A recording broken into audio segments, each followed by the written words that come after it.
Today is Friday, October 8, 2021. Roland Martin Unfiltered, broadcasting live from Los Angeles on the Black Star Network. Folks, shocking video of cops in Ohio snatching a paraplegic black man out of his car. Was he charged? No. Also in Georgia, a black man was stomped by a cop.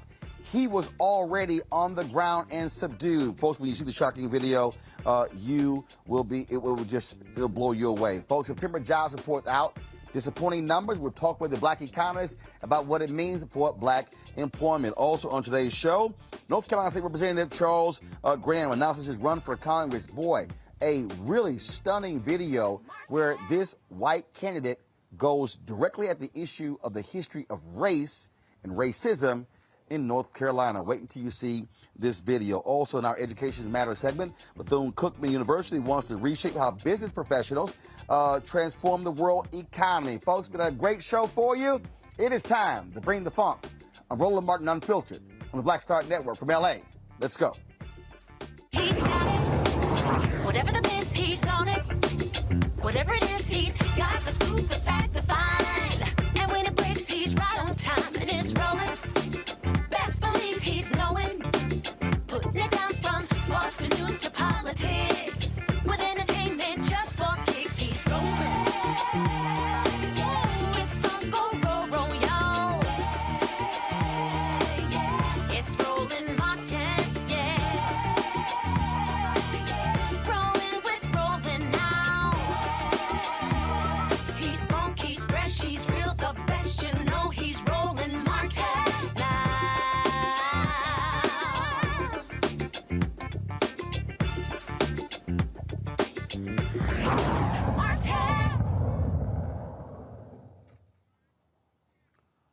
The September jobs report dropped today. Not good news for black women. President Joe Biden talked to the nation about this month's report.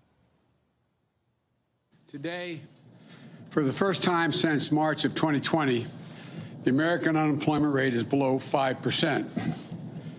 In just 8 months since I became president, in the midst of a grave public health and economic crisis, the unemployment rate is now down below 5% at 4.8%.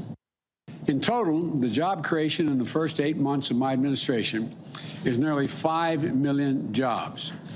Jobs up, wages up, unemployment down.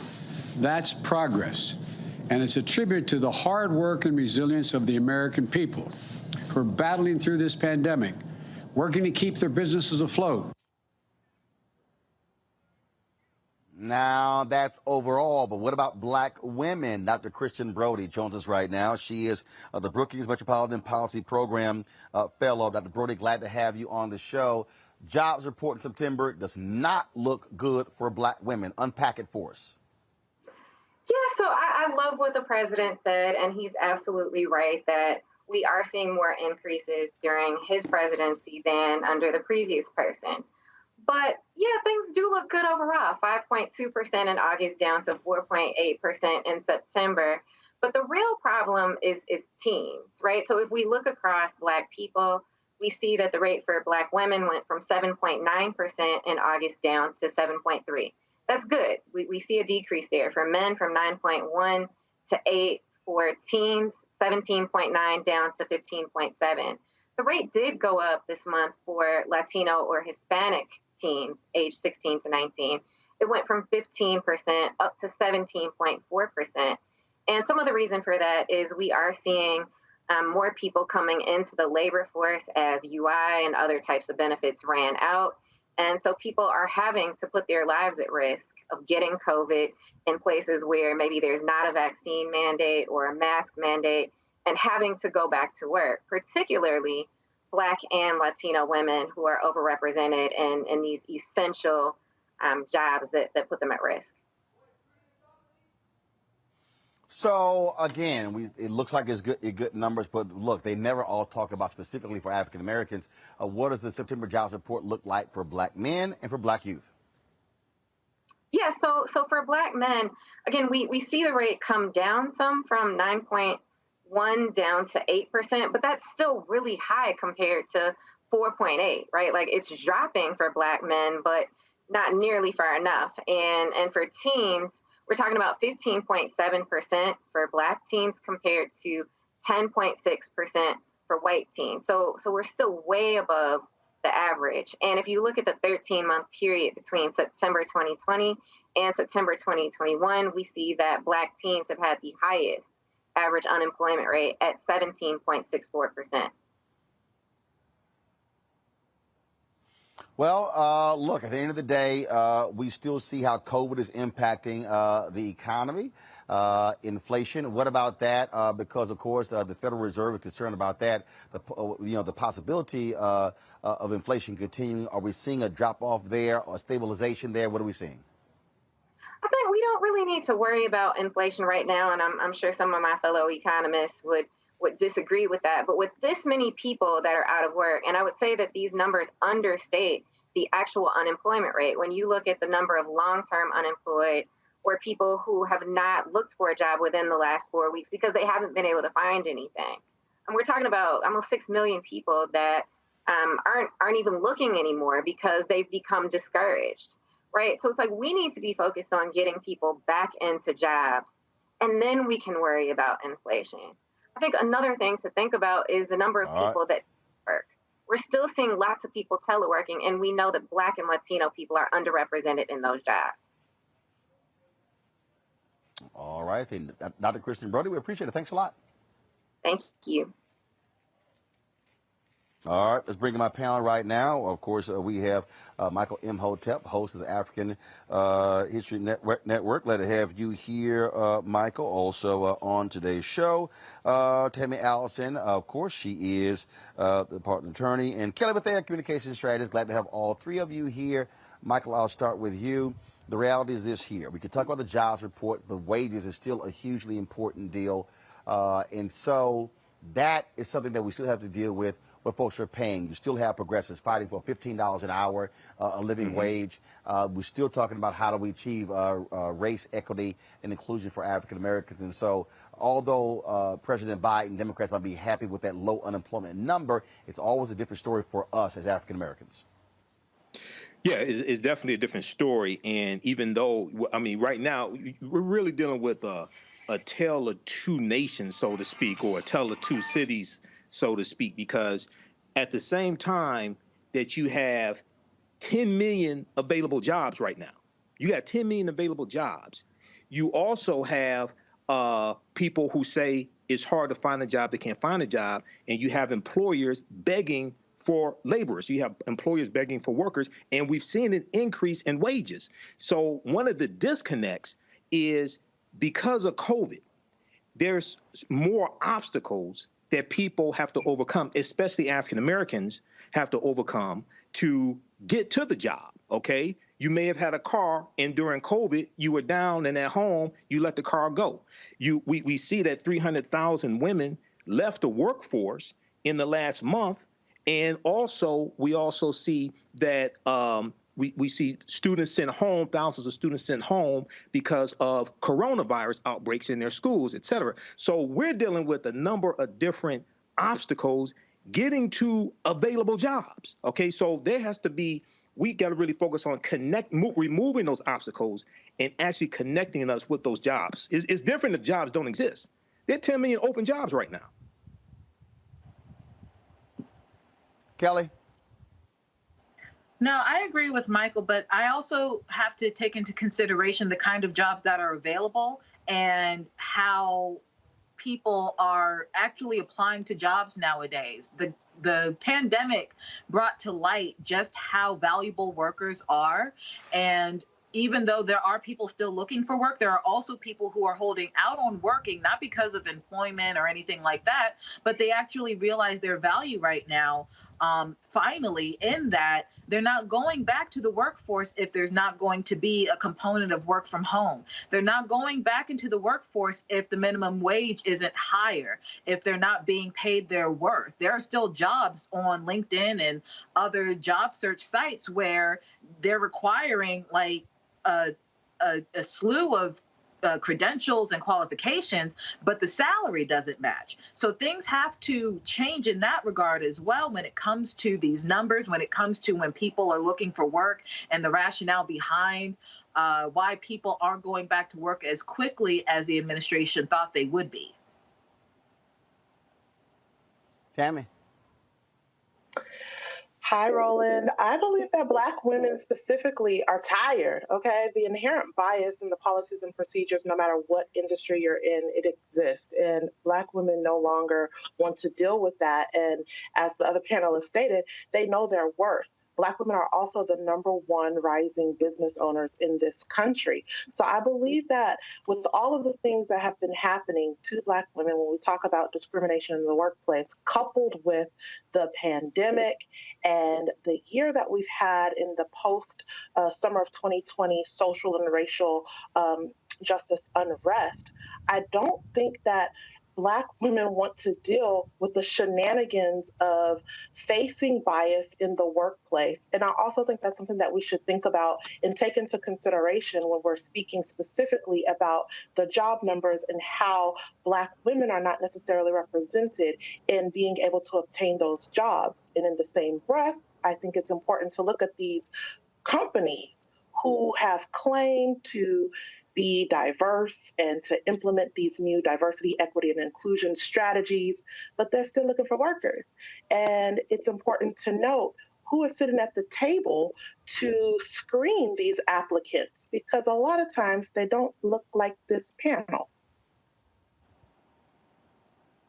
Well, that is certainly the case. And so, look, every month when the report comes out, we're certainly going to talk about it and focus on the Black aspect of the jobs numbers, which doesn't get the attention on a lot of the other networks. All right, folks, let's talk about this race out of North Carolina, where a candidate dropped a video that has gotten lots of attention.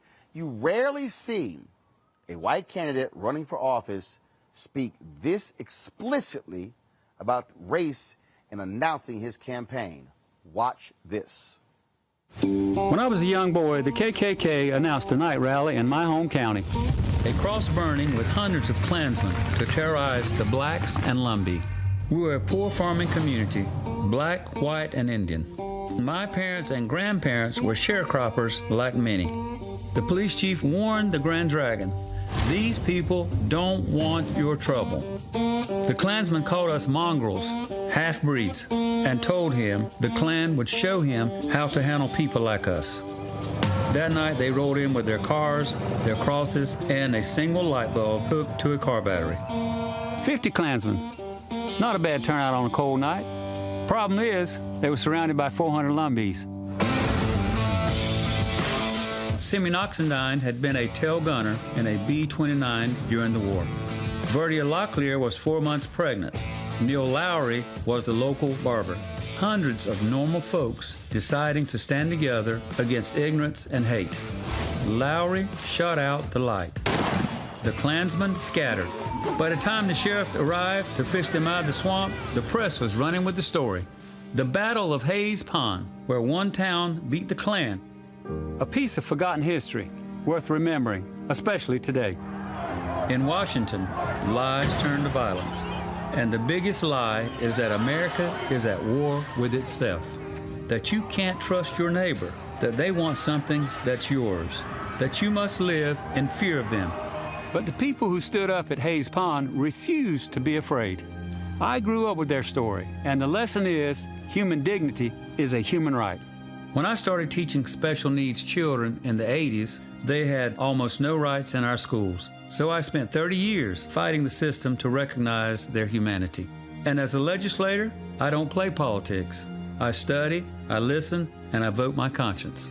I'm Charles Graham, and I'm running for Congress because sometimes we're called upon to put things right, like Hayes Pond in 1958 and America today, where access to affordable health care is still out of reach to many families, where the Sandhills face the highest unemployment rates in the country, and our veterans return from war, seeking opportunities and finding none. These folks didn't set out to make history, they just answered a neighbor's call. It happened here before, and now it's our turn.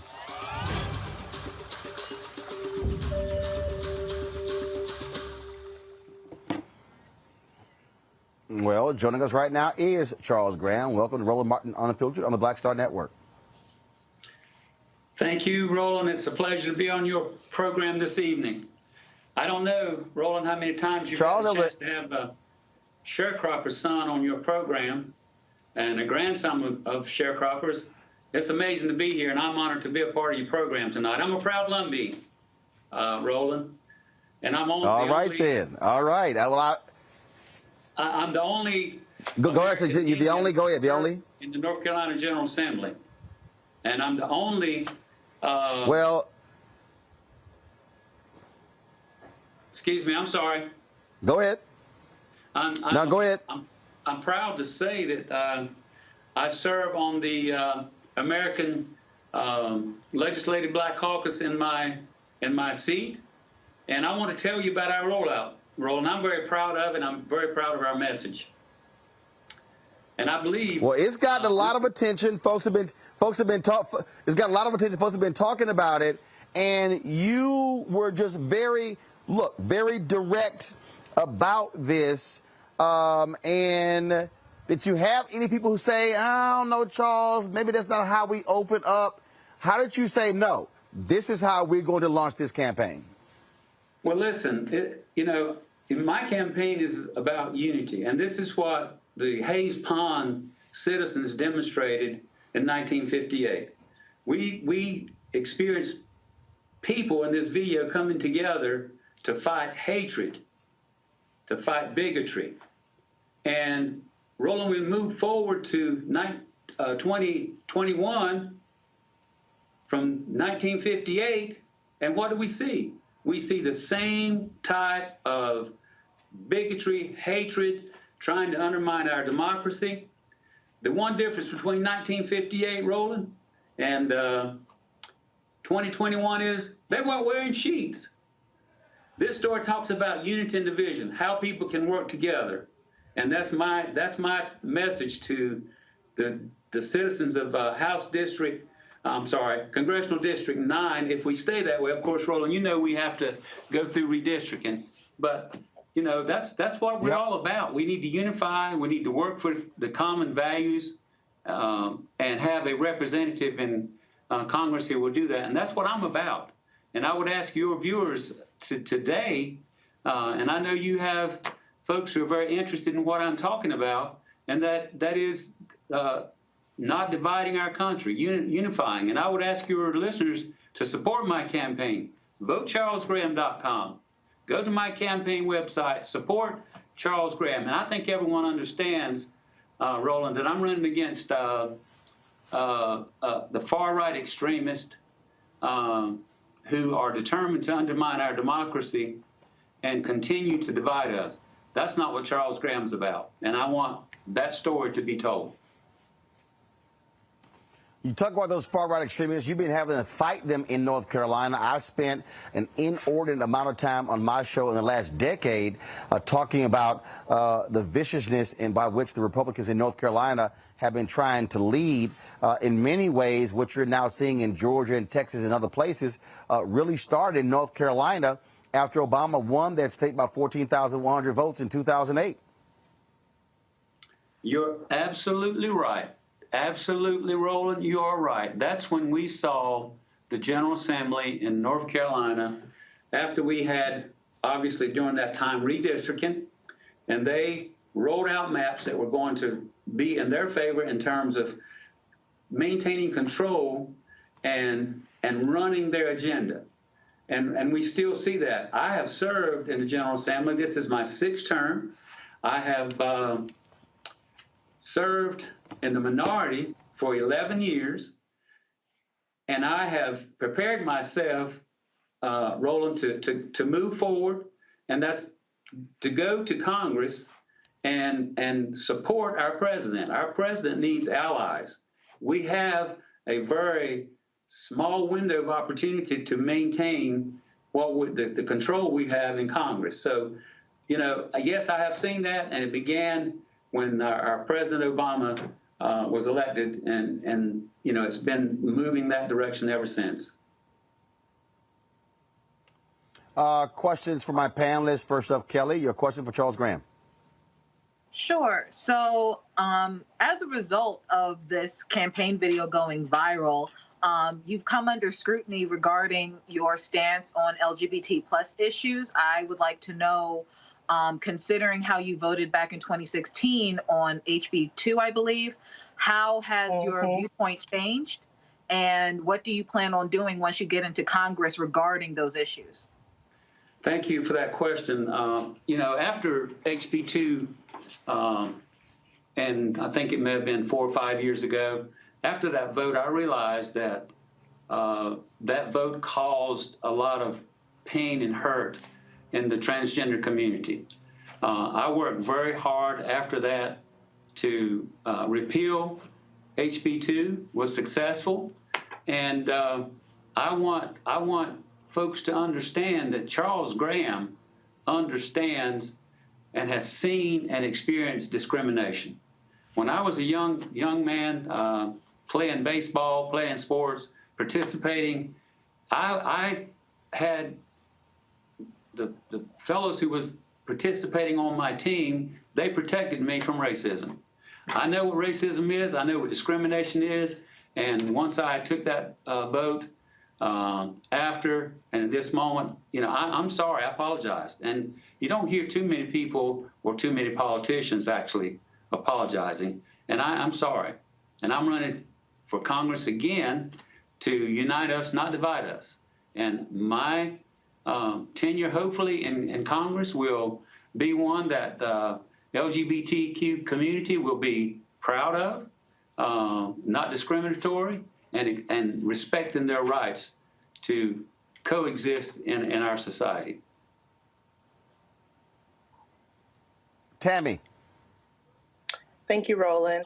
Mr. Graham, given the fact that your apology only came this past Tuesday, after other people pointed it out. How do you reconcile your recent apology with the other Democratic candidate that is running for Congress in your district, Ram Mohavid, I believe is his name, and the fact that he may not have the political backing like you?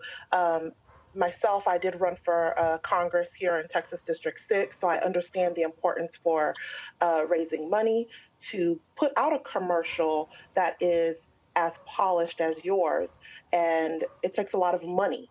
And given the fact that you have been in the state legislation for quite some time, you have that financial backing, whereas your Democratic opponent may not have had it. So how do you reconcile that, given the fact that your opponent is more grassroots than you, and the fact that you have to be called out before you apologize for that vote?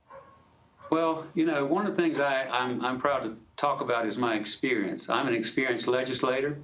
I have worked on behalf of minorities in the legislature. I've also worked on bills that will support our communities, our poor communities, communities of minority. I come from a minority district. My district is 75% minority. I work within my Lumbee community, which I'm very proud to do. I work within the Black community, which I'm very proud to do. And the fact that I have the experience and I have the support of many individuals from the minority community. This rollout has been tremendous. And I am very excited to be able to allow people in this district and this state and this country to know who Charles Graham is. I am a man of color. I'm not one who will stand up on the floor and do what the sitting member did in Congress, and that is defy the President of the United States and not recognize him in a very important time when we're trying to get legislation passed, infrastructure legislation passed to support our families, our children. And it is certainly a time that we need to move forward, and that's my plans. I've explained my position. I'm certainly going to work in Congress on behalf of all citizens, including the LGBTQ community, including transgender rights. That is Charles Graham. My opponent would want you to think that he, along with his right-wing supporters, are in a position to do better things for people of color. That's not true. That's not true. And minorities, that is not true. And my intention is to work on behalf of all citizens. Yeah, I hope I answered your question. Michael. All right, State Senator Charles Graham. Hey, thanks for coming on today. Question for you: If you become a member of Congress, you're probably going to have to vote on bills like H.R. 40, which deals with a study for reparations to repair the damage of slavery and make recommendations, possibly Voting Rights Acts, possibly George Floyd Justice and Policing Act, or policing acts as well. What are your stances on issues and bills like that that directly impact the African-American community? And then also, when you said 75% minority population in that district, like what is the ethnic or racial makeup of that minority? Because minority is a very confusing term. Yes. Well, you asked two questions there, and I'll try to answer both of those questions. My district, Robeson County, southeastern North Carolina, is about 40% American Indian, Okay. about 23% African American, and 25% Caucasian. We do have a growing number of Hispanics in our community, hardworking folks. Everyone in our county are, and here again, Robeson County in southeastern North Carolina is one of the poorest counties in the state and in the country. Yes. And I've been fortunate for the past 6 election cycles to have the support of my communities. I was very supported this last election cycle. I was the only Democrat statewide, national, presidential, governor. I was the only Democrat to win my district. And I think I have the confidence of the folks in my district who are, and as I said, approximately 75% minority. And your other question about supporting Black Lives Matter, any legislation coming forward to me in Congress, if I get that opportunity, I can guarantee you, and just don't mind telling you, don't know what the language would be, have not seen the bills, but Charles Graham will support any legislation coming to him that's going to uplift the lives of minority people. All right, Charles Graham, we surely appreciate it. Thanks for joining us here at Roland Martin Unfiltered. I'm sure I will be spending some time in your state, especially when it comes to that U.S. Senate position, trying to get a strong progressive voice in there. So I'm sure our paths are going to cross. Well, listen, I appreciate you having me on your program. I look forward to having you come to North Carolina, and maybe we can work on some things together. And I thank the panelists for their questions, and look forward to moving forward in the future. And VoteCharlesGraham.com. All right. Thanks a bunch. Take care. Thank you. Folks, going to a break. When we come back on Roland Martin Unfiltered here in Los Angeles on the Black Star Network, Dave Chappelle getting lots of criticism for his latest Netflix special. Well, a group of black LGBT organization, they say, hey, he should apologize. Netflix should remove that special. Cleo Monago disagrees. We'll hear both perspectives next, right here on Roland Martin Unfiltered.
Betty is saving big holiday shopping at Amazon. So now, she's free to become Bear Hug Betty. Settle in, kids. You'll be there a while. Ooh, where you going?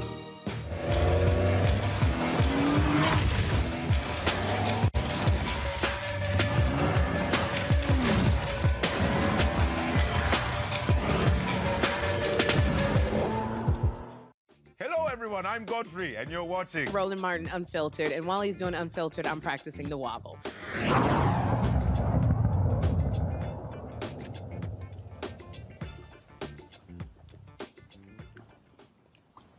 All right, folks, Dave Chappelle has a new Netflix special.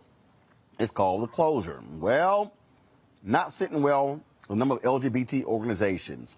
GLAAD and others, including the National Black Justice Coalition, they are calling for Netflix to remove the special, saying Dave continues to make homophobic and transphobic comments.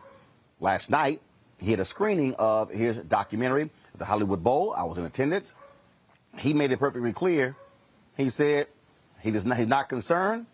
He is not going to get canceled. Joining us right now is David Johns. David leads, of course, the organization I was just speaking about. That is the preeminent black LGBT organization. So, David, glad to have you back on the show. So please explain to us, why should, from your perspective, Netflix remove this Dave Chappelle special? First, let me say thank you, Roland, for creating space for us to have this conversation. I want to be clear in that it was the desire of the National Black Justice Coalition for us to do this, to have this conversation. And for me, it made sense to make this invitation to Brother Dave Chappelle to have versions of this conversation including by demanding that Netflix take down the special because Netflix has offered up resources to help us deal with many of the things that most of us who love Black people care about, which is white supremacy. So I want to be clear in stating that I celebrate Dave Chappelle's comedic enterprise. I appreciate the ways in which so many people rest in the ability to laugh and celebrate and jest and just take a break from the stress and trauma of being Black in this country. And I continue to be astounded by what feels like a lazy attempt at this craft by someone who has demonstrated the ability to be a genius and forgetting that there are some of us who are also Black and LGBTQIA+.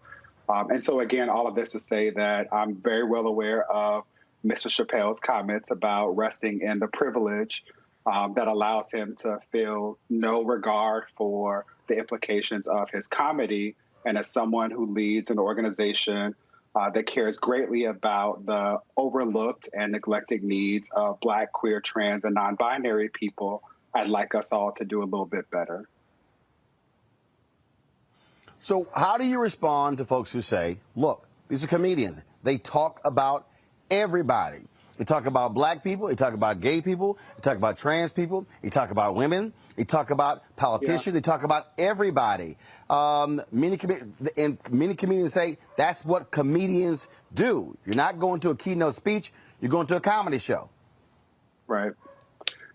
What I would acknowledge is, okay, and the next step is to talk about then what, right? So comedy is an art form. It's a form of entertainment that, when we think about the ways that Dave Chappelle has shown up, provides entree, right? Opportunities for us to think more critically and to engage more responsibly with each other. And so for me in particular, I am very much interested in this because Brother Chappelle and I purport to care about Black people.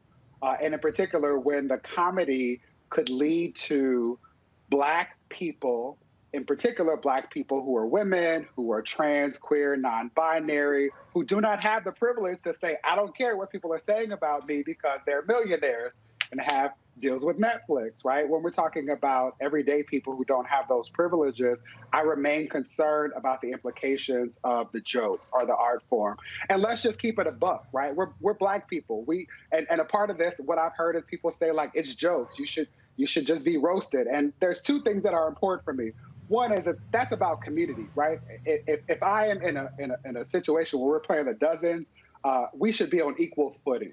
The ability for Dave Chappelle to make jokes about women and Black trans folks, which are a race when we assume that all queer, trans, and non-binary folks are white, diminishes the ability for people to actually engage in a conversation or to punch back or to otherwise respond. And ultimately, what I'm continuing to try and remind people is that I care about Black folks who are ignored and who are erased. It is the Black lesbians who are beaten in Chelsea because of white supremacy and then made to be victims because their accusers highlight the ways in which their Blackness overcomes the discrimination they experience as a result of their sexual identity or gender orientation. I remain concerned about Black trans students who are beaten in schools where people laugh at them and say that it is your fault, that if you had just shown up and been tougher and if you had not been sensitive, then this would not have been a thing. What I am concerned about is how people respond to the jokes, what people do as a result of the jokes. And to make this point particularly clear, there is a defense, a trans panic defense, which is often offered when Black trans women are murdered. I want to be clear that I offered this in the statement that I released, that MBJC released when this became a thing, which is to say that this matters at a point in time in which Black trans women are murdered at a disproportionate rate. That has happened every year since I've had the pleasure of leading this organization. And what I remain concerned about is that the murder, the violence against Black, queer, trans, and non-binary folks, the violence against Black women more generally is ignored when people say, oh, it's just a joke, you should laugh at it. There are some of us who don't have that privilege. And I would like for all of us to be able to have this conversation while celebrating that Dave Chappelle has the right to say what he wants to say. There are also some of us who should have the right to be critical of what it is that he says. You said something there where you said that you're playing the dozen, you have the ability to actually punch back. But the reality is, comedians are on stage all across the country, all across the world. Whether it's a Netflix special, whether it's the Laugh Factory, whether it's any comedy venue in Chicago and New York and Houston, they're all over the country. So is there a difference when a comedian says something and they're talking about anybody? Don Rickles ripped everybody. Lisa Lampanelli. I've heard people actually put on social media, they said if Bernie Mac was alive today, Bernie Mac would get canceled. Richard Pryor would get canceled. So is that part of this conversation? Are we establishing a separate standard? Are we trying to establish the same standard for comedians as we do politicians? Isn't that different being on the comedic stage? Yeah, I'm not interested in establishing standards. What I'm interested in is all Black people being free. And more specifically, what I want is for Black women, Black, queer, trans, and non-binary folks to not be forced to make the decision to show up and be visible, to have public jobs that require us or invite us to have these conversations, or to be safe. What is missed is that jokes about beating up lesbian women and not liking trans women because they have Adam's apples, or reducing trans people to their genitalia is often a factor in the violence that members of our community experience. And so what I'm interested in is a more meaningful conversation where Black people in particular who purport to care about Black people are more conscious of the ways in which white supremacy is operationalized, and we do a better job to acknowledge intersectionality. I want to be clear, to the extent that I believe that it has been lost heretofore, that I appreciate what I believe is Dave Chappelle saying that that the dragon he is attempting to slay is white supremacy. That is why this matters to me. That is why it was important for NBJC to engage in this discussion. We care about Black people, all of us being free. Now, to the extent that the jokes, one, dismiss or provide cover for or allow people to get away with violence against our community, that's a point in which we have an issue. And again, the invitation is for us to have more meaningful conversations about the ways in which people use jokes, our humor, our comedy, to dismiss the things that actually are meaningful and show up as barriers in terms of our ability as Black people to live self-actualized lives, to be free, to other.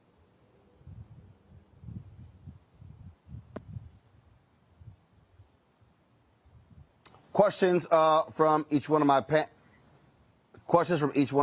Let me lost David's audio. Y'all let me know when we actually have it back. So questions from each one of the panelists.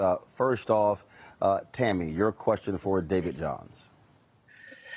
Mr. Johns, how do you reconcile, cancel culture being so easy for someone to just get canceled at this point, and something that I say a lot, clemency through ownership, which is literal and figurative, the figurative component meaning say sorry so you could be forgiven.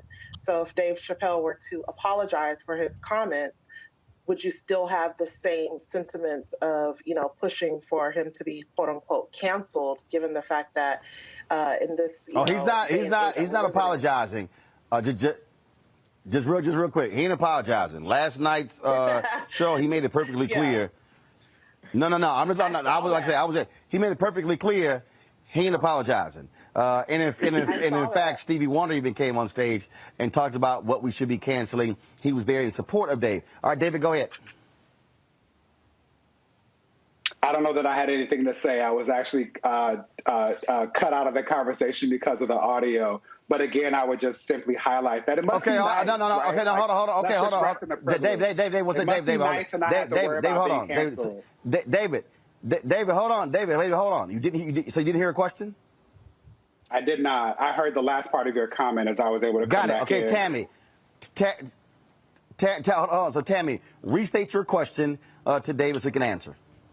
Please. Okay.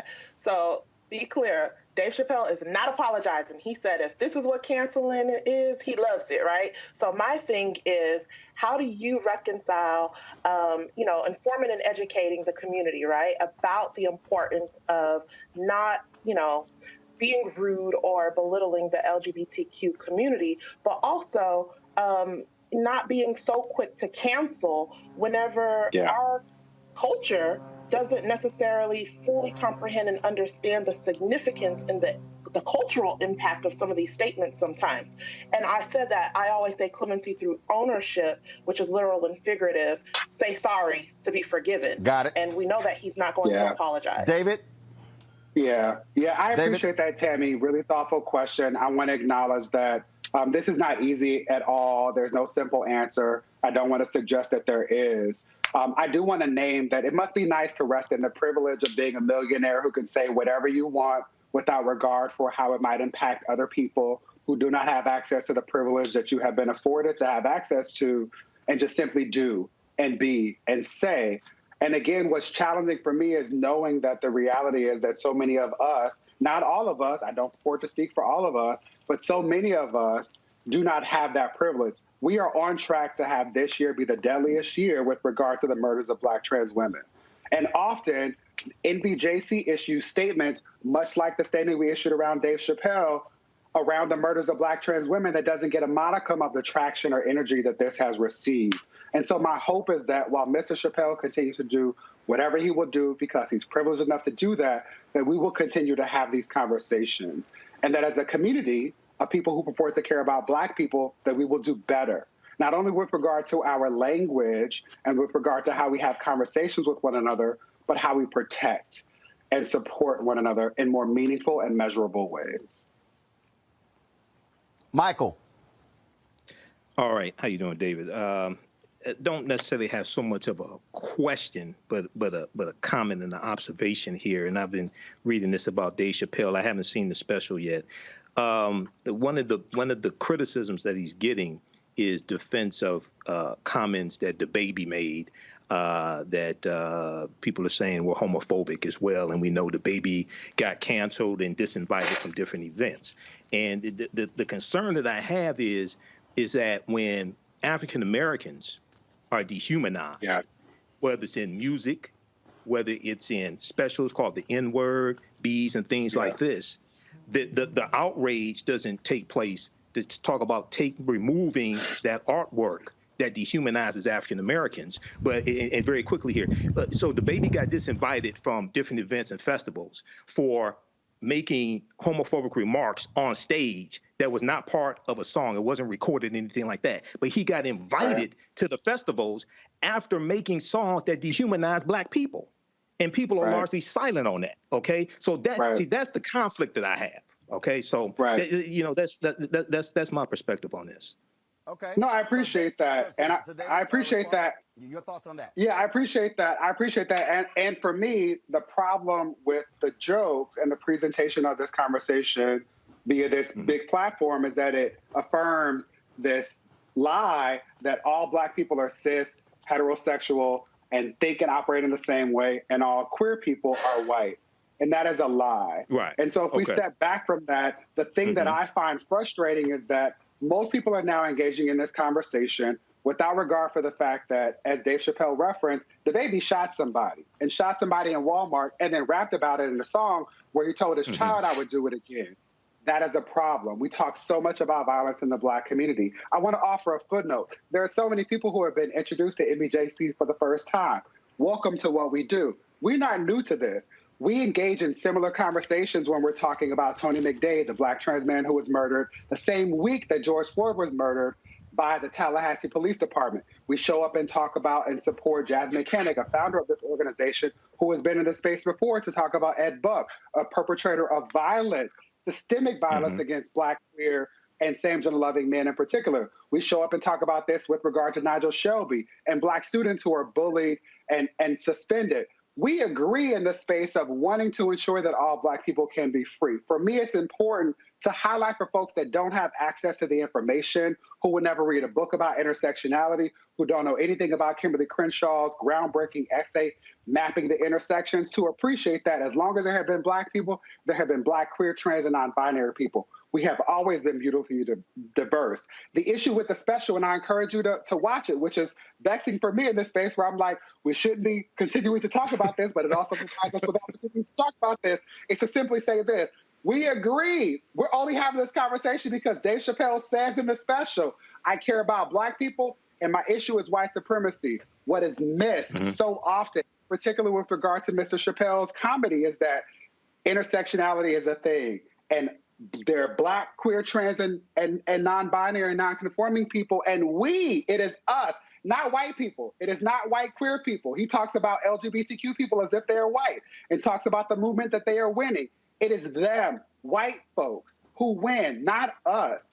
When these jokes happen without this critical conversation, it is Black, queer, trans, and non-binary people who are victims of the kind of violence that he jokes about, who get beaten up because their Adam's apple is too large, or because their hands are too big, or because they do not show up in the ways that white people and the things that we all hold to this level of being the things that we should all do. When we are not able to achieve that, we are the victims of it. And that is the thing that I care most about. I also want to be clear that this is not about, to the extent that we can't cancel Dave Chappelle. Roland has made this apparently clear. He's been on Instagram with all of his friends. This is about us as Black folks who purport to care about Black folks doing better. Kelly.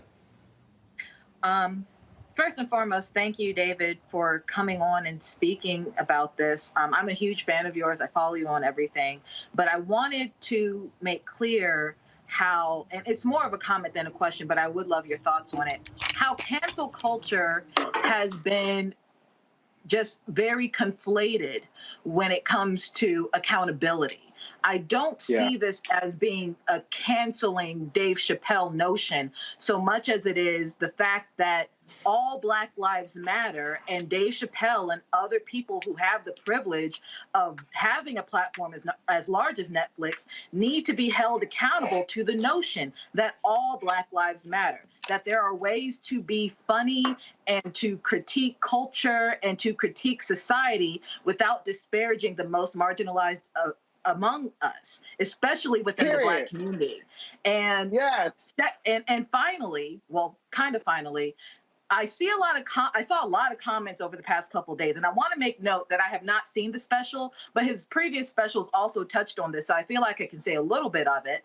But the fact that people are saying, oh, you're violating his First Amendment rights, et cetera, people forget that the First Amendment was made to protect the most marginalized voices among the American body. So the fact that we are still silencing the most marginalized within the marginalized community that is Black people by saying that, you know, Dave Chappelle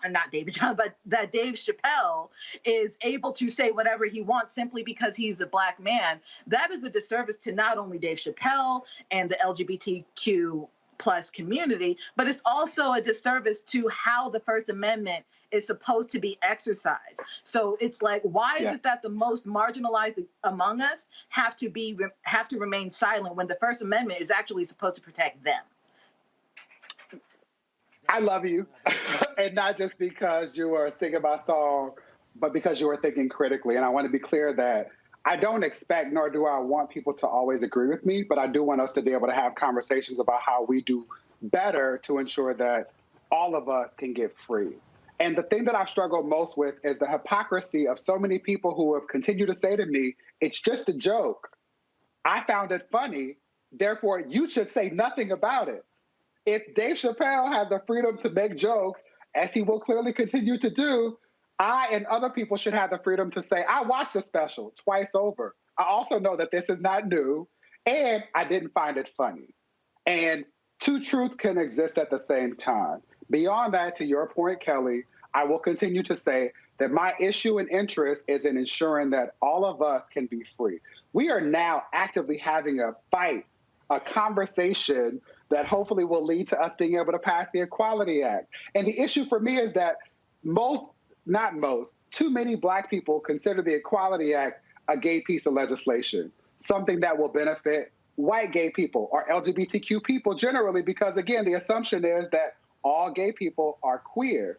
And the reality is it's a civil rights piece of legislation. It addresses fundamental gaps in legislation that exist around the pieces of legislation that most Black people will name when they talk about the things that they care most about with regard to civil rights, right? This includes things like ensuring that Black women cannot be fired because of the way that they wear their hair, ensuring that all of us cannot be kicked out of a rideshare like an Uber or a Lyft because of the way that we show up in the world.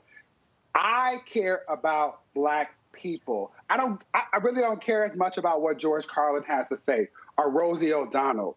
What I care about is acknowledging that in this moment, there is someone who has an extreme platform, who has an extreme amount of wealth, an extreme amount of privilege, who purports to care about Black people. And I'm simply saying that if you purport to care about Black people, I would like to know if you actually care about all of us. And for me, that's the question that is being pressed at this moment. Heretofore, it has been possible for folks to say, I care about Black people, and that be code word for saying, I care about some of us. Those of us who show up in the ways that affirm me and the way that I make sense of the way that I show up in the world. The question now is, do you care about all of us? And here's the thing, we can disagree. You can say to me, I only care about Black cis straight folks. I only care about Black folks from New York. And that's fine. I just need to know where you are because there is so much more work to do to ensure that we can all be free. That's my goal. Thank you. David Johns, National Black Justice Coalition. We surely appreciate it, David. Thanks a bunch. Thank you. All right. Gotta go to a break. We come back. We'll talk with Cleo Monago, who is the senior advisor for the Black Men's Exchange. He has another perspective on Dave Chappelle, Netflix, and allegations of transphobia as well as homophobia. That is next on Roland Martin Unfiltered, broadcasted live from Los Angeles on the Black Star Network. Oh, that spin class was brutal. Well, you can try using the Buick's massaging seat. Ooh, yeah, that's nice. Can I use Apple CarPlay to put some music on? Sure, it's wireless. Pick something we all like. Okay, hold on. What's your Buick's Wi-Fi password? Buick Envision 2021. Oh, you should pick something stronger. That's really predictable. That's a really tight spot. Don't worry, I used to hate parallel parking. Me too. Hey. Really outdid yourself. Yes, we did. The all-new Buick Envision, an SUV built around you. All of you. Hey everybody, it's your man Fred Hammond. Hi, my name is Brisha Webb, and you're watching Roland Martin Unfiltered. Ow. Well, I like a nice filter usually, but we can be unfiltered.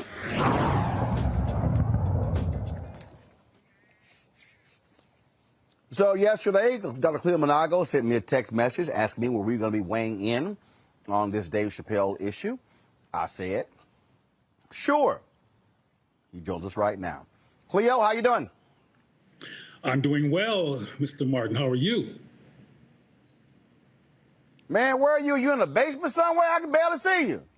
Yeah, can you see? I'm sorry about that. I'm in South America at a hotel because I'm presenting to the faculty of the University of San Buenavista in Cali, and I didn't know I was going to be doing this, so I didn't bring lights and camera with me, so I'm doing the best I can do.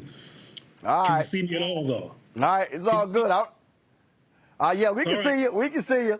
Let's get right to it, Cleo. You wanted to weigh in on this issue. You sent me a text, a long text. I said, man, that's too much typing. Say that on TV. You heard the interview there with David. You've seen the stories. Folks saying, drop the special, get rid of the special. Dave Chappelle is wrong. He should not be making these comments. Your take. Okay, well, like you said, my message was long, so because this is a very dimensional issue. I appreciated some of what David said, which I think was provoked by the conversation here, because what he was talking about previously that I first saw was a part of what we're talking about as cancel culture, and for Netflix to cancel David Chappelle's The Closer. And I finally saw it. I mean, when I first heard about this controversy, I hadn't seen it yet. I finally saw it this morning. And my perspective after I saw it was definitely I don't support the show being canceled. One of the things that was said in your conversation with David is about the importance of us having conversations, and I've been saying that for a while, that we need to be having Black acculturated and informed conversations about these issues. I think the reason that David Chappelle talks about LGBTQ and queer and all that as white, because white people are its foundation, white culture is how it's rolled out, and the people that lead it in this country that have the most power are particularly whites. Black people are marginalized by that community, and one of the things that David Chappelle talked about in one of his previous stand-ups was that reality. But what I want to focus on here is that I care about everybody, Black. I care about Black trans people and what's been happening among trans Black people. That 21 that was identified as murder. I care about the 9,013 Black people who were murdered at large, 8,469 Black men, 1,440 Black women, and the 21 trans people that we know about who have been murdered. They all matter to me. But what's being ignored, and frankly, I think the gay paradigm encourages the ignoring of Black contextual historical issues, is that David, regardless of his millions and et cetera, is someone who cares about Black people and Black life. And one of the things that he said at the very ending of his program was empathy should go both ways in terms of Black people and the LGBTQ white-led community, and toward Black people. There should be empathy both ways, and historically there has not been. And that community has been known to be marginalizing of Black issues, Black concerns, and it encourages Black people to go along with its agenda and its perspective instead of addressing contextual and cultural issues. And that's what comedian David Chappelle is trying to do. And I emphasize that he's a comedian because he's not a social scientist. He's not a behavioral health scientist. He's not a history major. He doesn't know the facts about the human story here. He probably does not know the issue of gender and gender nuance from an African perspective, because that's not his background. So he's an American citizen who's talking about what he sees. And what he sees, which is, because he's not blind, is an LGBTQ community that's white-led and practices racism. For example, and there's tons of them, in California, when Ed Buck did what he did, the white gay community knew about it because it had been reported, and they didn't come up in arms against the murder of Black men at Ed Buck's home. And I got tons of examples of that community not being supportive of Black people. But I want to get back to some issues that David raised so people won't get confused, because David said over and over again that Black people are queer, Black people are trans, Black people, et cetera. This is a diverse community. I have a relatively large following online as well, and there are lots of trans, same-gender loving, et cetera, people who support David Chappelle's perspective, who doesn't have the perspective of the National Black Justice Coalition. Some of them look at this through the lens of being Black. And what I mean, again, by that is David Chappelle is an advocate for the defense and empowerment and justice for Black people. And I believe that includes Black men, women, and everybody else. And as a result of us not considering that and looking at this simply from a gay defensive lens, we're not even looking at the fact that if you look at his special from the whole context, he had a very endearing and loving story about a trans friend of his. And that's not being talked about among the people who are critiquing him. And the very few times it is referenced is poo-pooed, because frankly, there's a tendency in this society to poo-poo what Black men say, whether they're millionaires or not, because this is an anti-Black society that does attack Black men. And I'll finish this tangent with this because I hope to respond to questions. One of the things that clearly concerns David Chappelle is Black manhood. And one of the things that I want to talk about at some point is the underpinning of why there's anxiety. I mean, he did a lot of bashing, if you will, around masculine traits of some trans people and made fun of it, which I found disturbing. And I understand contextually why people who are struggling, because transgender people struggle. Transgender people are bullied. Transgender people, well as all kinds of other Black people, frankly, at larger numbers, are murdered and killed. But focusing on this issue, there are situations that lead to the death of trans people, and there's teasing and bullying and a misunderstanding or judgment around being too male, too female. All this stuff is actually occurring.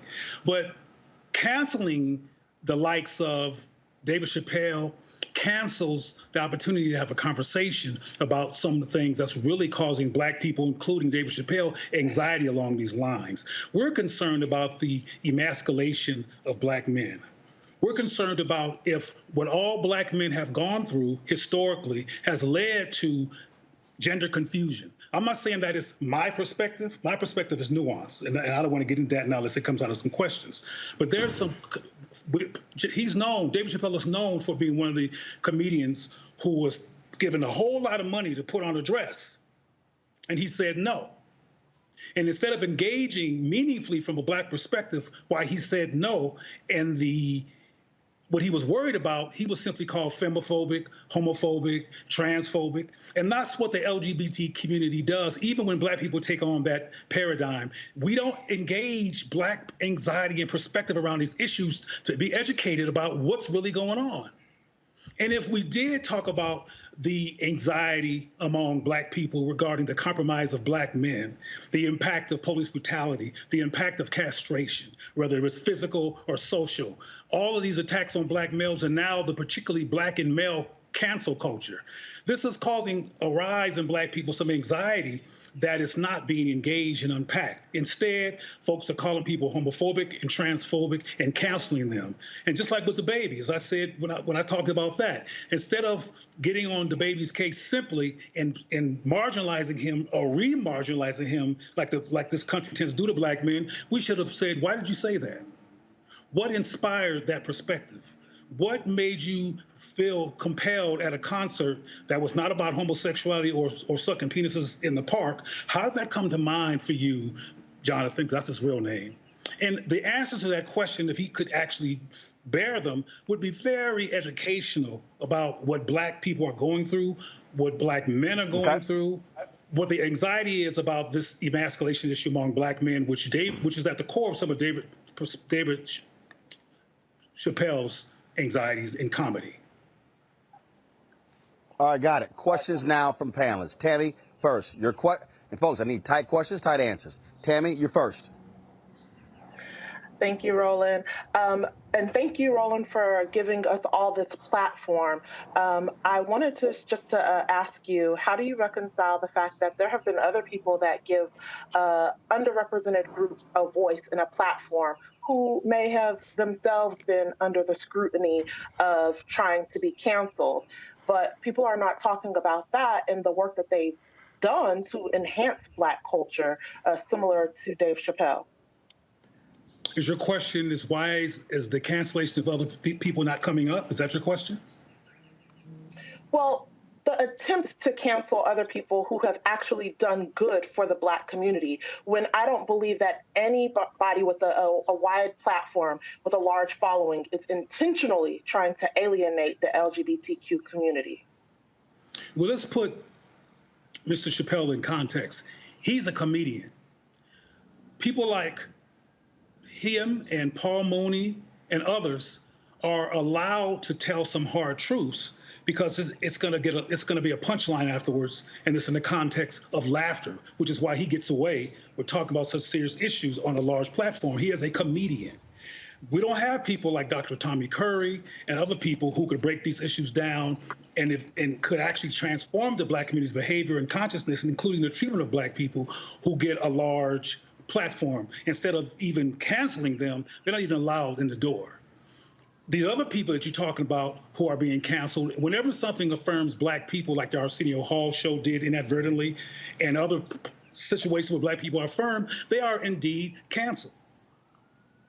And people from the LGBTQ community, et cetera, don't raise that issue, including a lot of Black people who have a profile. They wait till the LGBTQ issue comes up, and white people give them lots of profile and support so they can actually talk about their agenda, which is the LGBTQ agenda, which is pretty much a culture that's a white agenda. But I agree with you if I hear what you're saying, that there's an issue of Black people being canceled, period, and we should be concerned about that. But we should be more than concerned. We're relatively passive in the midst of our disrespect. The reason we're hearing so much about David Chappelle is because the force behind him is huge. It's called the white gay community, and they have a huge machine. So as someone said, I think Roland said earlier, his use of the N-word. We can add the B word. We can add all kinds of words that are insulting and divisive that he says that hurts black people in particular, like the N-word, that gets no critique. There's nobody trying to cancel over that. Well, that's white supremacy behavior. It needs to be looked at as well. Thank you. Michael, your question. Cleo Monagos, Michael Imhotep. Yeah, that was me earlier talking about the N-word. So this is my critique here, and you can comment on this. With the baby being canceled, disinvited from festivals for talking 2 minutes, homophobic rant, but has songs dehumanizing black people. He gets invited to the festivals. Dave Chappelle gets attacked for comments about transgender people, things like this, but no critique. No comments about him using the N-word, things like this. Talk about how is it that black people are the only ones who you can say anything you want to about, whereas anybody else, when you talk about them, you get out of pocket their consequences and repercussions.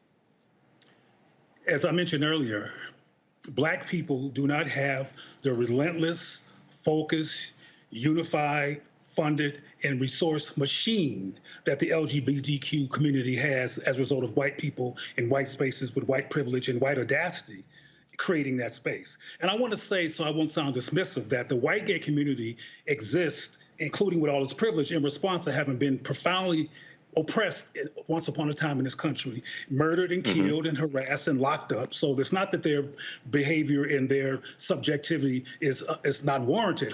However, it doesn't include issues that are relevant to black people. But the bottom line is we don't have the machine. White supremacy has created a lot of conflict, a lot of people on different sides, including the LGBTQ identify and the black side, which is a bunch of black folks who should be getting together to resolve our issues across our collective. But we jump on bandwagons that get a lot of support sometimes because it's where the action is, it's where the money is, it's where the support is, where the media attention and where you can get some press. But that's what it is. When black people unlearn internalized white supremacy and learn to value diverse black voices and create a machine that actually will take no prisoners regarding what happens to diverse black people and are consistent and build institutions with that intent, like GLAAD and HRC does for gay people, particularly white people, we will have the same benefits, but we don't have that. We're divided. We have people who are powerful and who are doing great things within our community, but they don't get press. Not unless white people are benefiting from what we do, the press doesn't come. Right. All right. Thanks, Cleo. So I understand your point, but I'm failing to draw the correlation between what you've said and what David Johns brought up and what I've brought up and other people who have an issue with Dave Chappelle's remarks, in that while he was, making remarks against white supremacy and the like through his comedy and his commentary in this special, the problem isn't that he was just talking about the white LGBT plus community. It's the fact that in so doing, it's harming the black people within that community.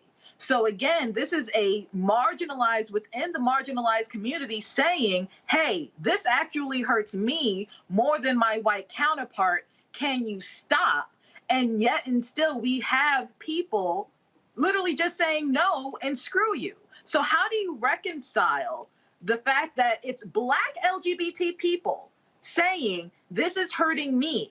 We are the ones who are actually going to be impacted by his commentary the most because he's a black man. How do you reconcile them actually pleading with the cis het community, myself and you and others? How are we to basically take them under the wing that is black people and let them know that we care? All right, well, that's a lot. And that's a very important question, though. It's a lot. But let me tell you this, or let me explain this. Let me reiterate that I care about all black people.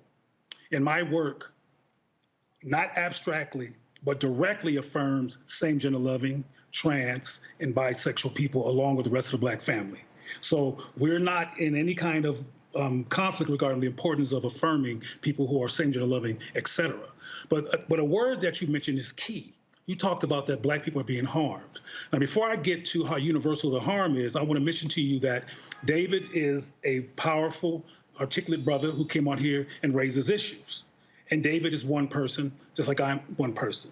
There's not no one perspective on this. There's lots and lots of same-gender loving, including trans people, who are not bothered by Dave Chappelle, who indeed support Dave Chappelle. The white transgender person who committed suicide that he referenced, their family openly supports David Chappelle. So, and there's another well-known comedian named Flame Monroe, who's transgendered, who supports David Chappelle. So I want to make it clear that this is not a monolithic perspective.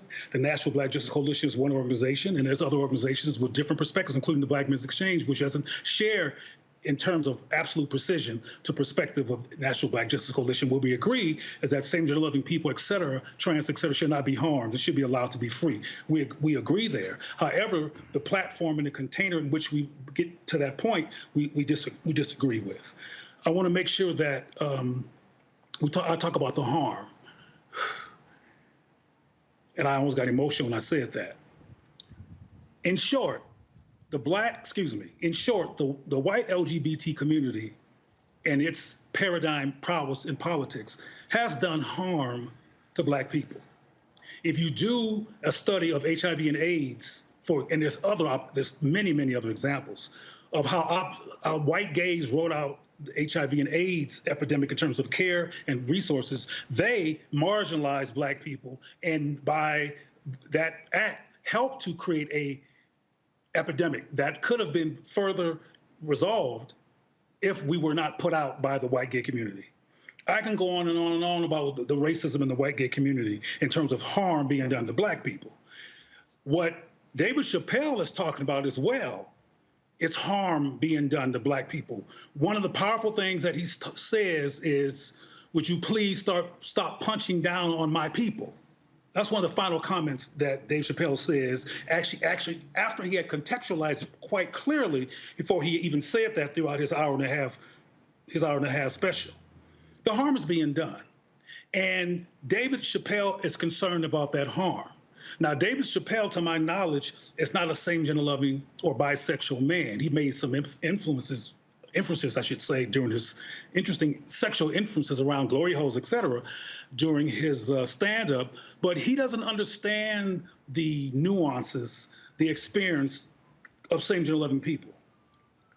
What I think we should do, as I suggested with the baby or Jonathan Kirk, is that we should use these high-profile stimulations of the conversation to finally, collectively, as a people, have a rational, Black-informed, Black-acculturated, historically considerate, contextually considered conversation about what's going on with the Black community, what's causing such a spectrum of perspectives, what is causing even a perspective that the baby articulated and that David Chappelle talked about. Instead of doing what white supremacy keeps doing, co-signing the dismissal and recancellation of a Black male voice, particularly one as powerful and as brilliant as David Chappelle has been with the Chappelle Show and other things that he's done, has been particularly powerful for Black people, which is why he had to walk away from the show, because white folks said, no, we got to control this. We got to control you. You're not letting us control you. We'll give you $50 million because y'all like money if you let us control you. And he said, no. That's powerful. So we need to be using him as somebody that we can go to or include in a larger conversation about Black bridge building, about Black people unlearning impulses that are anti-SGL or anti-trans or that are not considered of gender nuance. We can talk about these issues we can talk about gender nuance from an African perspective and do a whole lot of educating. The reason I'm here in Colombia is I'll be speaking at the University of San Buenaventura in Cali, a predominantly Black city, about the epistemology of ancient African gender nuance versus contemporary gender constructs. Because they're having issues around manhood and masculinity and that anxiety which causes abuse of feminine people, particularly if they're male, that they want to help unpack and resolve. So this gender issue, which is a core underpinning of David's anxiety, we have to have a Black conversation about all these issues and include our diversity in respectful ways so we can resolve the conflict, not cancel people, And we should be able to critique. One thing that David said that I agree with is that we should have the opportunity to critique each other. All right, Dr. Cleo Monago, we certainly appreciate it. Thanks for your perspective. We shall see what happens, but like I said, Dave made it clear last night, he does not care about people saying cancel him. He was real clear. Thanks, Cleo. Thank you for the invitation. Thank you all. Got to go to a break. More Roland Martin Unfiltered on the Black Star Network when we come back.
Maureen is saving big holiday shopping at Amazon, so now she's free to become Maureen the Merrier.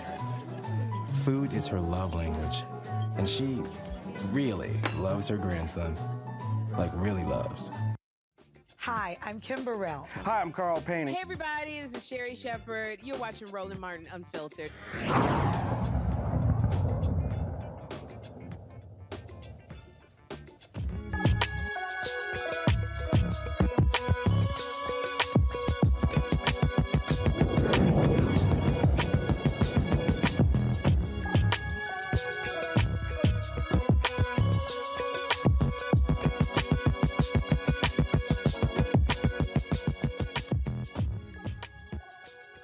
All right, folks, when it comes to education, black HBCU business schools have been doing a heck of a lot, producing the next generation of leaders. Of course, remember, we were down in Atlanta. We focused on North Carolina Central with their opening of their new business school.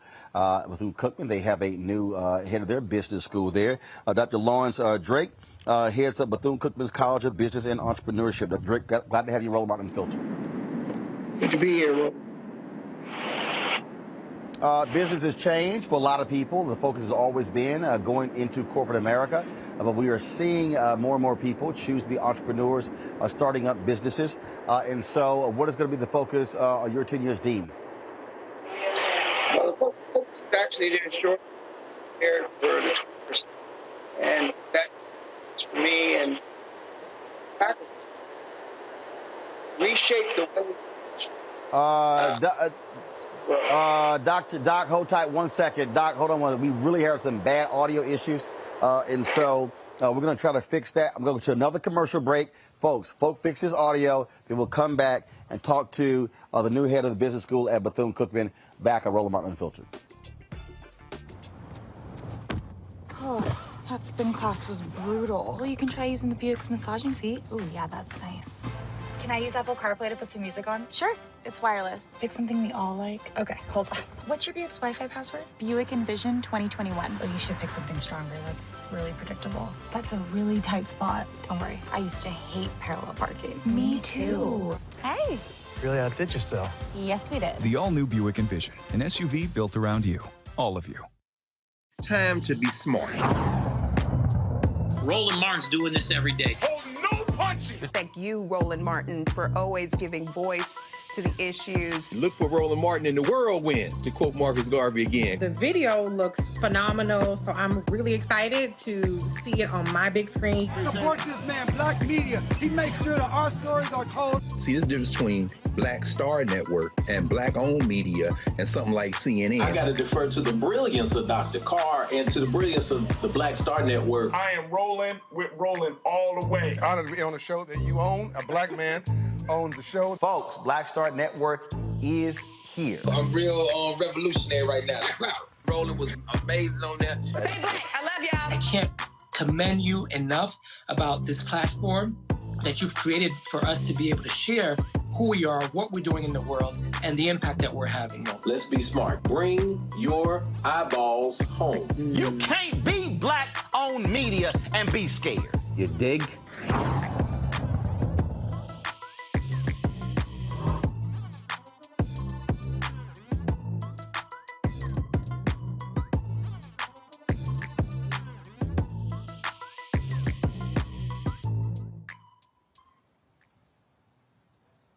All right, folks, we're trying to get Doc's audio straight, but let's show you this here.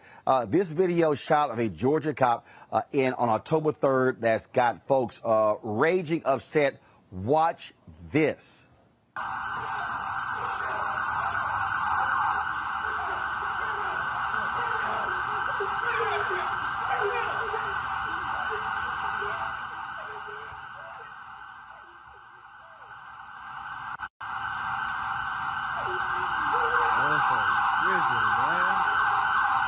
They just stumped that man, man. He just stumped that nigga. You watching it, bro. You mad as hell? You tired? Yeah, you mad. All right, folks, that's Georgia. Now, watch this video out of Ohio of cops snatching a black man, a paraplegic, out of his car. Watch this. What's your name again? Clifford Owensby? Yes, Officer Owensby. Turn the car off for me, please. All right, under your seatbelt for me. Yeah, I'm out of your seatbelt car. I can't step out the car, sir. I'm a paraplegic. I got help getting in. Well, I'll help you getting out. Excuse me? I'm gonna help you get out. Well, I don't think that's gonna happen, sir. Well, I do, because I'm asking you, but I'm telling you. So it's not an option. Can I ask you what's the problem? Yeah, the problem is that because of your history, you might have your dog, you're free around the car. You have to be out of the car. I can't get out of the vehicle, sir. Sir, I'm going to assist you get out of the vehicle. As someone assists you to get in the vehicle. No, you're not. No, you're not. You're not going to touch me. You're definitely not about to touch me. And I'm about to go ahead and get somebody on the line because it will be a lawsuit if you put your hands on me for no reason, bro. Well, the reason is that I'm asking you. No. We ain't gonna go there. We about to get some people here that's about to witness what's going on. That's right. You gotta step out, buddy. I cannot step out. I'm a paraplegic. I cannot. I'm a paraplegic, sir. Come on, bro. Step out of the car. I cannot step out of the car. I cannot step out of the vehicle. I had a situation last night. You can get out. You can get out of the car. You got in the car. You can get out of the car. Hey, bro. Can you come down the street to Ferguson and Grand? The police just pulled me over and they trying to make me get out the car, and I'm telling them I'm a paraplegic. I can't get out the car without no help and shit. And these motherfuckers, they also should just come down the street, bring some people with cameras. Come down the street, bring cameras and bring somebody so they can witness what's going on. All right, come on. Time to get out of the car. I'm not getting out. I just told you I'm a paraplegic. I cannot get out. I do not want to have to. I do not want to have to. Can you call your white shirt, please? I will. If you pull me out of here, you better expect. So here's the thing. I'm gonna pull you out, and then I'll call a white shirt because you're getting out of the car. That's not an option. You're getting out of this car, so you can cooperate and get out of the car, or I will drag you out of the car. Do you see your two options here? Now, what you like to do, sir? I would like for you to call your white shirt. I will when I'm done. Get out of the car. Come on, bro. Get out of the car. Get out of the car. Bro. Get out of the car. Get out of the car. Listen. Get out of the car. I am a paraplegic, bro. You can hurt me. Get out of the car. You can hurt me, bro. Get out of the car. Get out of the car. What are y'all doing, bro? Dude, you're making this worse. I'm a paraplegic, bro. I'm trying to tell you that I got help getting in the car. Y'all can hurt me. They can hurt me. Get out of the car. Bro, I'm a paraplegic. Get out. You have to get out of the car. Ow. Get out of the car. Somebody help. Somebody help. Stop right here. Somebody help. Stop. Somebody help. Stop. Someone help. Stop. So are y'all recording this? Stop. Somebody help. I'm a paraplegic. Stop. They are doing the unjust thing to me. Somebody please help me. Stop. Stop. You are hurting me. What are you talking about? I'm a paraplegic. Stop. I'm a paraplegic. I'm a paraplegic. Stop. You're making this worse than it needs to be. I'm a paraplegic. I gave y'all my ID. That's fine. I gave y'all everything y'all asked for. That's fine. Cooperate. Can y'all call the white shirt? You call whoever you want. Can y'all call the real police, please? You're about to get tased, dude. I ain't playing with you anymore. Ow!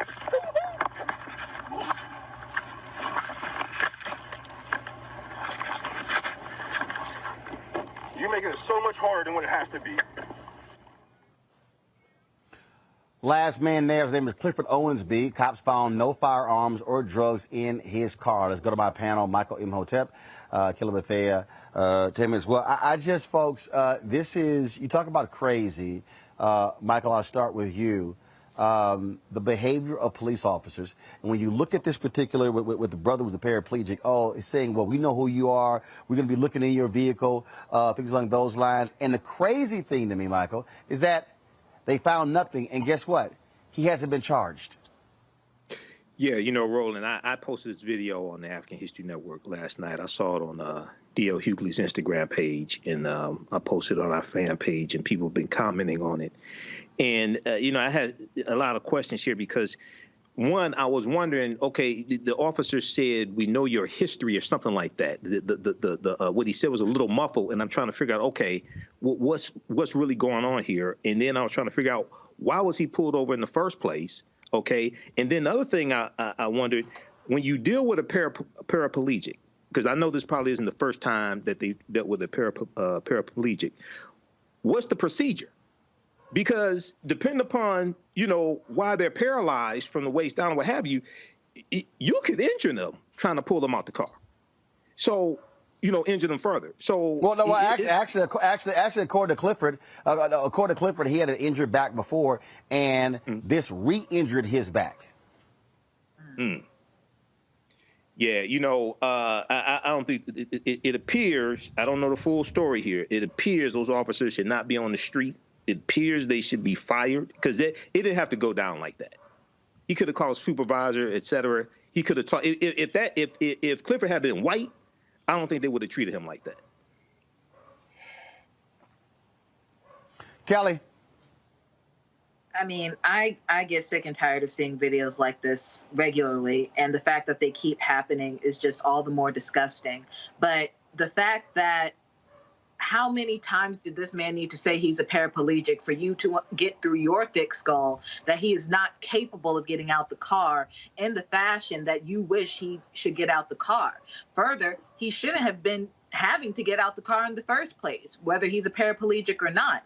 This is just the prime example, a prima facie case of gross negligence, because he did everything he was supposed to do as a citizen regarding his interaction with the police officer, and the police officer himself and his partner, it looks like, did everything that you could possibly do to be a jackass, basically. Like, they were not doing their jobs to the fullest extent of the law at all. There was absolutely no reason to harass this man, no reason to drag him by his hair out the car.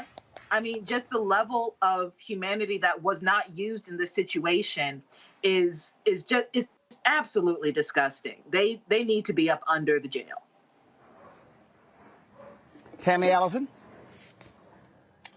Roland, I think that we're all exhausted and tired of seeing these types of videos and body cam footages. Luckily, we do have the officer's body cam footage in this instance, but from the man explaining that he's a paraplegic over and over again, to correct my fellow panelists, as a federal attorney, the correct terminology is excessive use of force by the police officer. And my other panelists, it's not necessarily the answer just to fire them, because as we've seen in various cases, even if they attempt to fire these officers, those unions protect them, and a lot of times they get their jobs back, and they're even able to get jobs elsewhere. The issue here is that there needs to be widespread legislative changes. We saw the video of Jacob Blake, who miraculously survived the shootings that left him paralyzed. And we saw news recently this week that the Department of Justice will not be filing any charges against the officers responsible for shooting Jacob Blake, as well as state prosecutors will not be filing any charges against those officers responsible for shooting Jacob Blake. And they also did not lose their jobs. So there has to be some type of legislative change. It's easy to say to fire these officers. It's easy to speculate, but unless there are people sitting in positions in Congress that are willing to speak up and use their voice and actually make some type of impactful change, we're going to keep seeing these very horrific instances of excessive use of force by police officers, and it's very rare that we ever see them actually serve any type of sentence. And as we see, the conviction and sentence of Derek Chauvin is something that, we all breathe a heavy sigh of relief for, but we all breathe that heavy sigh of relief because we all know that it's so extremely rare to actually see any type of justice in these types of situations. Folks, gotta go to a break. We come back, we'll give you the update on the Kyle Rittenhouse story. Very strange defense his folks are offering. That's next to Roland Martin Unfiltered.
Betty is saving big holiday shopping at Amazon. So now, she's free to become Bear Hug Betty.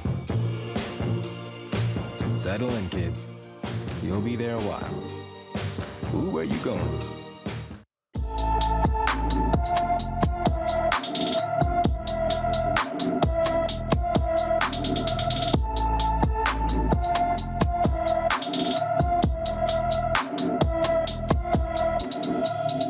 All right, folks, time for our Black and Missing segment, which we focus on every single day on the show, bringing the attention of young folks who have come up missing all across this country. They do not get the attention that they deserve, so therefore that's why we have this particular segment right here. We have, of course, this young man here. Again, Christopher Blount, 5'10", 185 pounds, black hair, brown eyes. He is from Pendleton, Indiana. Pendleton, Indiana. This has been one of those stories, again, that gets lost in the shuffle. You don't have the level of attention that goes there. And so if you have any information about this brother who has been missing for quite some time, folks, we want you to alert authorities, please. And so let me just want to find the number here. Let's see here. Give me 1 second. I'm pulling up the script right now to give this number here. Do we have the number on the screen, please? If we do, 765-642-0221, 765-642-0221. That is the Madison County, Indiana Sheriff's Office. So please give them a call. All right, folks. In the case of Kyle Rittenhouse, the young white man who shot and killed someone in Kenosha, Wisconsin, his attorneys are offering quite the interesting defense. They are saying that Rittenhouse should be, first of all, he was using if y'all want to say it's crazy, a hunting law. Let me take my time with that. They're suggesting that a hunting law, okay? Now, shot 3 people, 2 dead, okay? They're saying that the Wisconsin hunting laws allowed him to carry assault weapons during the 2020 fatal shooting. What the hell, Tammy? The hunting laws? Was he hunting? He wasn't hunting animals. Are they suggesting that the hunting laws in Wisconsin allow for him to hunt people? What the hell is that? hunting Black people that were protesting the shooting of Jacob Blake that I was just talking about, and this 17-year-old crossed state lines with this hunting weapon to hunt down protesters, people that were exercising their First Amendment rights to protest. And the defense attorneys also tried to say that it was self-defense, but yeah, the protesters did nothing. And from my recollection, I think that he had initiated some type of contact with some of the protesters, and someone like threw maybe like a plastic bag at him. And to use this hunting weapon against them, it's just ridiculous. And, you know, I know that there were some pretrial motions with the judge, and the judge trying to take some matters under consideration is what the judge said. In my experience, again, this is state court, in my experience in federal district court, you don't usually see a judge, you know, take something, you know, under consideration to actually think about letting the defense bring up, you know, this hunting thing in his age. Usually you see it whenever they're in trial and maybe the judge is taking a matter under advisement until there's additional information with a pending motion. But this is wild. Kelly, this is quite strange. I mean, you hear all kinds of defenses. This is probably one of the strangest ones I've ever heard. Certainly strange, but also expected when you're talking about people who do not care about Black bodies and Black issues at all. I mean, we're talking about hunting Black bodies, which was a thing, you know. I do not hold anything past white people, specifically racist white people in this regard. I don't have much else to say about that other than it's sadly expected. Michael? Yeah, this is an example of a defense attorney knowing that they're desperate. So the first question that you would ask is, okay, so what was he in the middle of the street hunting? Second question, because the assistant district attorney Thomas Benger said, okay, did he have a certificate to hunt? Did he have a hunting license? Okay, so prove that. What was he in the street of Kenosha hunting, and did he have a legal license to hunt? Okay, and he said if that's their argument, go ahead and make that argument. So this is an example of how you know your client is in deep sugar honey iced tea. You're just trying to make stuff up. And can we not forget that? This man, they raised $2 million for this man, Kyle Rittenhouse, the 17-year-old. Okay, and then the officer that actually donated about almost $50,000. Okay, he donated money, and then the people donated money to the officer that was filed for donating money to Kyle Rittenhouse. This is just shenanigans, just disgusting, gross, ill. Speaking of shenanigans in Alabama, the Montgomery City Council decision to change a street name from a Confederate president to the honoring a civil rights icon, Dr. Reverend Fred Gray, come with a healthy fine. First of all, attorney Fred Gray. The City Council voted to rename the street from Jeff Davis Avenue to Fred D. Gray Avenue. Well, the unanimous vote could prompt a $25,000 fine as a result of a 2017 Alabama state law that says cities or counties could not make any changes to Confederate monuments without state approval. Mayor Stephen Reed said donors have already offered to pay the penalty on behalf of the city. Fred Gray, of course, is 90 years old. He served as the attorney for Dr. King for Rosa Parks. An exclusive interview I did with him is available, y'all. I don't know why we're using photos of him. We got the B-roll. I did a whole 1-hour interview with him. So if y'all go to Black Star Network, yeah, why are y'all using photos of Fred Gray when I talk to the man? Lord have mercy. Anyway, y'all want. I'm just saying. I mean, you know, if you got a TV show, you use video. So if y'all want to see the actual video of Fred Gray, go to the Black Star Network, exclusive. It's on the app. Download the app, phone, Android, Roku TV, Apple TV, Amazon Fire Stick, Xbox, Samsung, all of them, to y'all watch the actual video interview of Fred Gray. Don't ask me why we're showing still photos. I don't know. I cannot think of everything, y'all. All right. That shows you right there how these people in Alabama are so stupid. Republicans love talking about local control, but they really didn't want the people to have local control, Michael, over their own city. That's how racists roll. Well, keep in mind, Alabama was one of those former Confederate states that took up arms against the Union to maintain slavery and committed treason based upon Article 3, Section 3 of the U.S. Constitution. So, I mean, this is Alabama. I mean, you look at the 1901 Alabama state constitution, they changed the state constitution to institute poll taxes and literacy tests to suppress the African-American vote.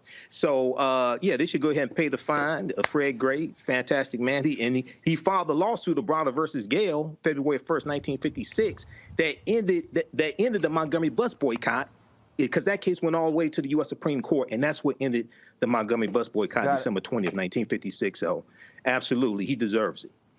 Kelly? Yes. Kelly? I mean, the fact that people are fighting so hard to not give a living Black man his flowers, I mean, again, it is sadly expected, especially coming from the jurisdiction such as Alabama. But it won't be like that for much longer. He's going to get his flowers come hell or high water, and I look forward to the day that the name is changed and all is well. Tammy? Hey, Roland, listen, this is why I be talking about, like, we need representatives that are not too scared to talk, okay? We got all these people that are running for office, but y'all scared. You got to talk, okay? Because this is some law that is on the books, and this is some stuff that needed to have been addressed before, you know, this fine came up. You know, like, yes, people are going to pay the fine, but as my very esteemed panelist stated, you know, Alabama is the state that sued the Department of Justice during the Obama administration when Eric Holder was the Attorney General, which resulted in that 2013 Supreme Court decision that reversed the Voting Rights Act that we're now fighting for because the Republicans found the loophole for it. But let's be very clear to all of our progressive, quote-unquote, Democrats. That happened during a Democratic administration, during a Democratic Attorney General, and not until the Republicans found that little loophole is it now that we're speaking up and addressing the Supreme Court decision of 2013 that got these states discriminating against underrepresented groups. We need to be very clear. Yes, that was the state of Alabama, so we should expect shenanigans from the state of Alabama, but we also should be trying to strategize just like the Republicans be strategizing and beat them at their own game. All right, folks, got to go to a real quick break. We come back, I'll tell you what we're doing in L.A. and how you're going to see that on the Black Star Network. That's the final item. Back in a moment. Oh, that spin class was brutal. Well, you can try using the Buick's massaging seat. Ooh, yeah, that's nice. Can I use Apple CarPlay to put some music on? Sure, it's wireless. Pick something we all like. Okay, hold on. What's your Buick's Wi-Fi password? Buick Envision 2021. Oh, you should pick something stronger. That's really predictable. That's a really tight spot. Don't worry, I used to hate parallel parking. Me too. Hey. Really outdid yourself. Yes, we did. The all-new Buick Envision, an SUV built around you, all of you. All right, folks, we've had an absolute fabulous week here in Los Angeles. Of course, we kicked everything off with the George Lopez golf tournament. We've been, of course, having fun, hanging out doing that. But while when I wasn't playing golf, we were also doing some great interviews as well. And so we're going to be launching that. So one of the shows we're going to be launching is, Rolling with Roland, that's right. So we've been doing these 1-hour interviews, and we have been just, first of all, having a ball, y'all, with doing these interviews with a lot of different people. I want to show you some of these photos that we've been doing. And so November 1st, we're going to debut on November 1st when we were in here last time. So right here you see Damaris Lewis. She, of course, is actress, model, and so you've seen her work. Y'all see the iPad? Let me know if you see it. There we go. Yes. So she was one of the folks we sat down and talked with. We've also had my man Matty Rich. Matty Rich, y'all have got to see this interview. An emotional Matty Rich when I connected him with Spike Lee. Also here, Michael Ealy.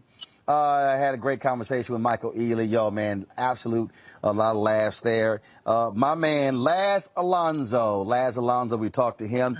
We also talked to Sherry Shepard, Guy Torrey, as well as Johnny Gill, as well as Dondre Whitfield. And so that was, we did this time. Last time we were here, we talked to Glenn Turman, Richard Lawson, Jeffrey Osborne, Michael Collier, Jack A., Bill Duke, and I'm missing somebody. Who else did we talk to? Oh, Mario Van Peebles. And so, folks, so the show's going to be called Rolling with Roland, a 1 hour interview, absolutely conversational, no agenda. You have no idea where in the hell we went with it, and some great conversations. And trust me, y'all are going to really love it. And so that's going to be launched November 1st.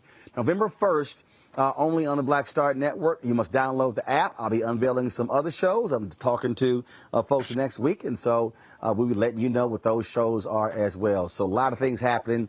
You see what we're building. That's why your support matters. So please download our app, the Black Star Network, all available platforms. Also, join our Bring the Funk fan club, where every dollar you give goes to support the show. Cash App, $RM Unfiltered. PayPal.me/R Martin Unfiltered. Venmo.com/RM Unfiltered. Zelle is Roland at RolandSMartin.com. Roland at RolandMartinUnfiltered.com. Tammy, Kelly, Michael, so appreciate it. Thanks a lot. We always end the show, folks, showing you members of our Bring the Funk fan club. We appreciate all of you. Everybody who's given them, no matter what the amount, you all matter to us here. So for all of us, for the Roland Martin Unfiltered Black Star Network West Coast crew, I'll see y'all guys on Monday from Washington, D.C. Holla!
it's time to be smart.